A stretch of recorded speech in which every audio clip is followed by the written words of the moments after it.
आसीगला bamboo chicken एति मोटा bamboo. Hello guys, welcome to another blog. आज की ब्लॉग का पूरा इंटरेस्टिंग खाना आज गोटे बढ़िया जगह आम जाऊँ बाम्बो चिकेन खाइबा टी आज इच्छा है जो संडे घरे बस बाम्बो चिकेन खावा इच्छा है बाम्बो चिकेन खाइबा जाऊँ जाऊँ कौन जाऊँ के प्राइस कौन सब जिन कही ब्लॉग बनी रुहतु आ लास्ट जाए वीडियो देखो।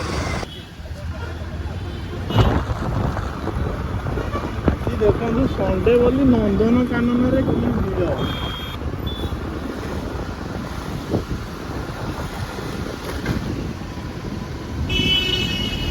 खाली जिमी जिमी जिमी जिमी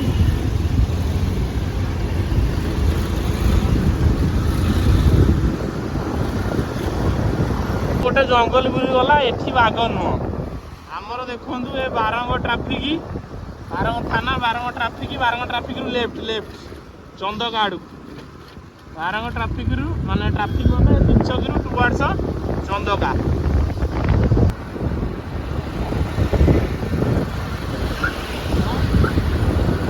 आम से पहुँच गलु जंगल व्यू रे चलन जा भितर को देखिया कौन सिस्टम कौन मुझे फास्ट टाइम आज आसूची।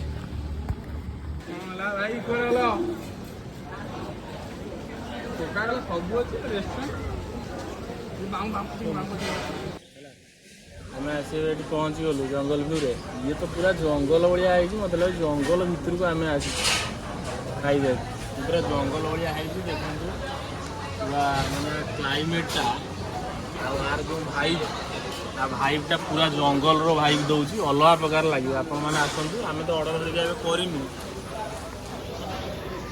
फुड्र क्वालिटी केमी कौन रोज देखिए खाई सारा पर कहि आबे कि यार भाइबटा पूरा कि अलग प्रकार अच्छे फास्ट पापड़ आ सालड आसी पहुँचीगला लगे आम अर्डरटा पापड़ सालड देखें सब खाईदेलु अर्डर आम कर bamboo chicken chicken lollipop chicken कषा भात दाल फ्राए भात टमाटो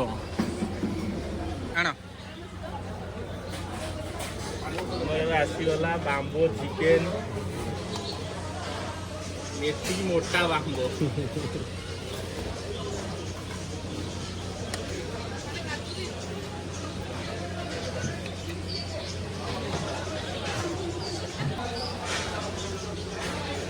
भाई कौन ए मैंने ऑर्डर दिया पर बना बना रोचे खाली गरम आगुरी जा 80% हो जाइए तापर 20% एवं हो ये केते ग्राम रोचे चिकेन 400 आसीगला दाल फ्राएटा भल अच्छे थिकनेसटा राइस आ ये आमर आसला बाम्बो मोटा बाम्बो चिकेन तापर ये आमर आसी लॉलीपॉप चिकेन लॉलीपॉप आगे टेस्ट करिया स्टार्टर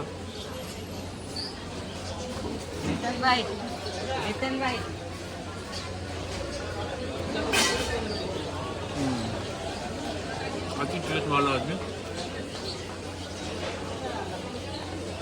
स्टार्टरटा खाई जाए सब खाइला कह टेस्ट कौन पड़ा हाथ दिए गोल दबा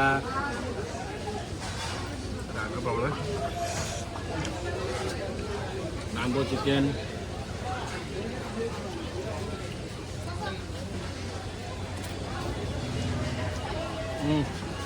भल अच्छे टेस्ट बाम्बो चिकेन भाई तुमको केमी लगे बहुत बढ़िया लगे ये गोटे भेज मगेलु मशरूम कढ़ाई पूरा गरम गरम बांफ बाहर कढ़ाई मशरूम गोटे मगेलु कढ़ाई मशरूम टेस्ट एवरेज अच्छी एत भल ना बाम्बो चिकेन मानिए पड़ो बाम्बो चिकेन खाया चले ये आस अलग पार्ट बाम्बो चिकेन 400 ग्राम था 400 टंका स्टीम राइस 50 टका ना 3टा ऑर्डर करूँ सालडटा करूँ के 30 टका ना अच्छी पापड़ 20 टका सरी सालड 50 टका पापड़ 20 टका तापर चिकेन लॉलीपॉप करूँ 220 6 पीस को तापर मशरूम कढ़ाई है 200 टका प्राइस हिसाब से सब अच्छी खाद्य ठीक बाम्बो चिकेन टा भल अच्छी बहुत ବାମ୍ବୋ ଚିକେନଟା କିନ୍ତୁ ଆକ୍ଚୁଆଲି ସବୁଠାରୁ ଭଲ ହେଇଥିଲା। ଆଉ କଢ଼ାଇ ଯେଉଁ ମସରୁମ୍ ଅଛି ସେ ଏତେ ଭଲ ହେଇନଥିଲା। ଆମର ଟୋଟାଲ ବିଲ୍ ହେଲା 1461, mineral water 20, bamboo chicken 400, rice 150, ଡାଲ ଫ୍ରାଏ 150, ଗ୍ରୀନ୍ ସାଲାଡ଼ 50, ଚିକେନ ନନିପପ୍ଟା 220, ଆଉ ଫ୍ରାଏ ପାମ୍ପଡ଼ 60 ଟଙ୍କା, ମସରୁମ୍ କଢ଼ାଇ 200, ମସଲା କୋଲ୍ଡ ଡ୍ରିଙ୍କ୍ସ 150, ଟୋଟାଲ 1400। GST ତା ଦେହରେ ପଡ଼ିଛି 30 ଟଙ୍କା 75 ପଇସା, 30 ଟଙ୍କା 75 ପଇସା। ଟୋଟାଲ ଟ୍ୟାକ୍ସ ଆମର ହେଇଗଲା 61 ଟଙ୍କା 50 ପଇସା। ସବୁ ମିଶିକିରି 1461 ଟଙ୍କା ହେଲା। ଆପଣମାନେ ଆସନ୍ତୁ ଏଠି ଖାଆନ୍ତୁ, ବଢ଼ିଆ ହେଇଛି। ଆଉ ଆପଣ ଯଦି ମୋ ଚ୍ୟାନେଲରେ ନୂଆ ତାହେଲେ ଚ୍ୟାନେଲ ସବସ୍କ୍ରାଇବ୍ କରନ୍ତୁ, ଆଉ ଲାଇକ୍ କରିବାରୁ ଜମାରୁ ଭୁଲିବେନି। ଆପଣ ସାଙ୍ଗମାନଙ୍କୁ ସେୟାର ବି କରନ୍ତୁ। ମୁଁ ଏବେ ନୂଆ ନୂଆ ଭିଡ଼ିଓ କଲି, ବହୁତ ଆଗରୁ ଭିଡ଼ିଓ କଲିଣି, ମଝିରେ ଟିକେ ବ୍ରେକ୍ ଦେଇଥିଲି, କିନ୍ତୁ ଏବେ ପୁରା ଭିଡ଼ିଓ ମୋର ଲଗାତାର ଚାଲିବ। ଆପଣ ଦେଖନ୍ତୁ ଭୁବନେଶ୍ୱର ସାରା କେଉଁଠି ଏମିତିଆ ବି ଭଲ ଭଲ ଭିଡ଼ିଓ ହୋଇନଥିବ। ମାନେ ବ୍ଲଗ୍ରେ ବି ଟିକେ କମେଡ଼ି ତଡ଼କା ଦିଆହେବ, ନହେଲେ ନାହିଁ ସେ ବ୍ଲଗ୍ କ'ଣ ଦେଖିଲା ଭଳିଆ ଲାଗିବ, ସେ ଆଳୁ ସନ୍ତୁଳା ଲାଗିବ। ଟିକେ ମୋର ଆଳୁ ସନ୍ତୁଳାରେ ଯେଉଁ ସୋରିଷ ଜିରା ପଡ଼ିକିରି ଯେଉଁ ସୋରିଷ ତେଲରେ ଛୁଙ୍କଟା ମରା ହେବ, ମୁଁ ଏଠି ସେଇ ଛୁଙ୍କ ବ୍ଲଗର ସେ ଛୁଙ୍କଟା ମୁଁ ଦେଉଛି। ତମେ କ'ଣ ଆଉ କ'ଣ ବ୍ଲଗରୁ ଛୁଙ୍କ ପାଇବ?